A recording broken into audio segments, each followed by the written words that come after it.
আছে আপোনালোকৰ বিধায়ক ডক্টৰ তপন দাস তেওঁ যোনটো যোৰাবাট যোনটো ফ্লাডৰ কাৰণে USTM আৰু মেঘালয় দোষাৰোপ কৰিছে তো আপোনালোকৰ ষ্টেণ্ড কি?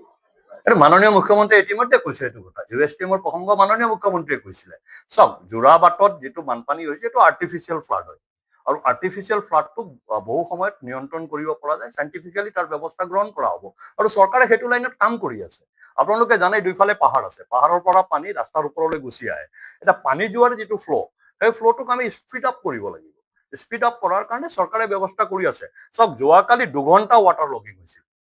2 ঘণ্টাত চৰকাৰে গোটেই পানী উলিয়াবলৈ সক্ষম হৈছে, গোটেই বোকা ক্লিয়াৰ কৰিছে।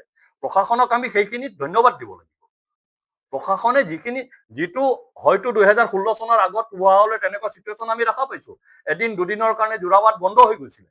এইবাৰ কিন্তু আমি 2 ঘণ্টাত যোৰাবাটক আকৌ এক্টিভ কৰিছো। মেঘালয়ক আমি ভাৰতবৰ্ষৰ অন্য ৰাজ্যৰ পৰা বিচ্ছিন্ন হবলৈ দিয়া নাই। সেইটো আমাৰ চৰকাৰ ধন্যবাদৰ পাত্ৰতাৰ কাৰণে।